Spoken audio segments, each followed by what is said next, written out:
Hello, everyone. This is Marsha, English language coach, bringing you greetings from beautiful Jamaica.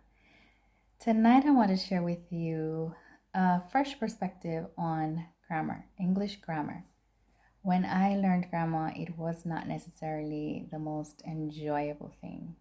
And so I thought, how can I present grammar in a way that makes it not dull and boring? So I thought of presenting it this way. And I have some notes here that I will be glancing at every now and then. Doesn't mean I'm ignoring you. So, just in a few minutes, here we go.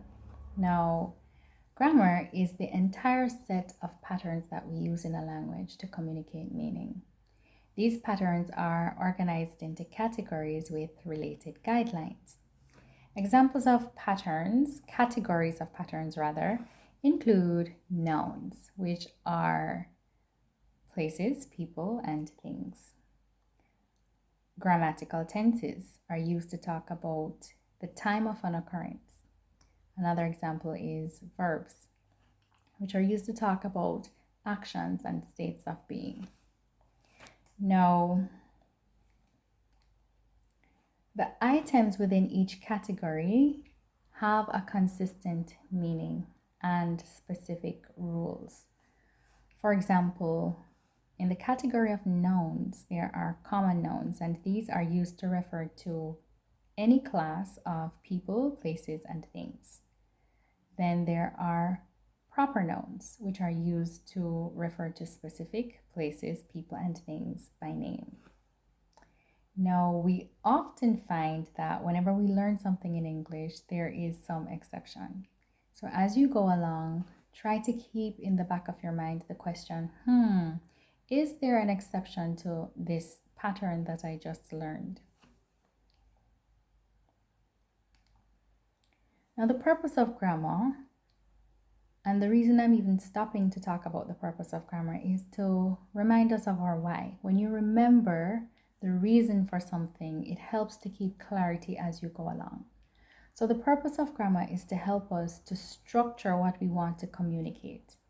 And in using patterns to do so, not only will we be able to clearly communicate what we intend to communicate, but using these patterns will also help us to make sense of what others tried to communicate to us. The usefulness of grammar is that it helps us to use these patterns across different situations and different interaction encounters. So while the words may change as you move from situation to situation, the pattern that you use to communicate a specific kind of meaning will be consistent. For example, when we want to talk about something that we got done, we would use the past tense, which is within the category known as grammatical tenses. So if I were to say, I went to the conference as a speaker, my husband and I celebrated our third anniversary the week before. The babysitter took such good care of the children in our absence. Those are three different examples.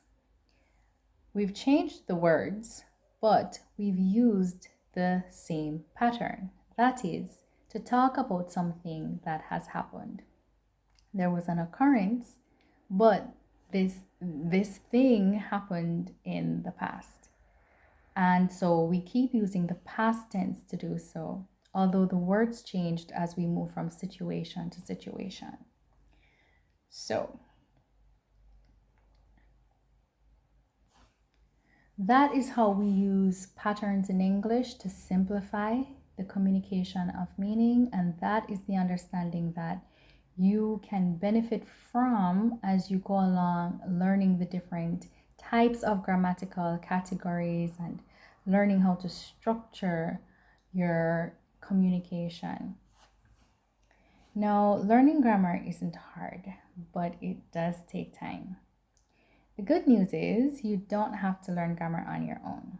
You can subscribe to my channel to learn for free, and you can also join my private Facebook group, which is geared at providing support and to respond to your needs as you communicate them to me.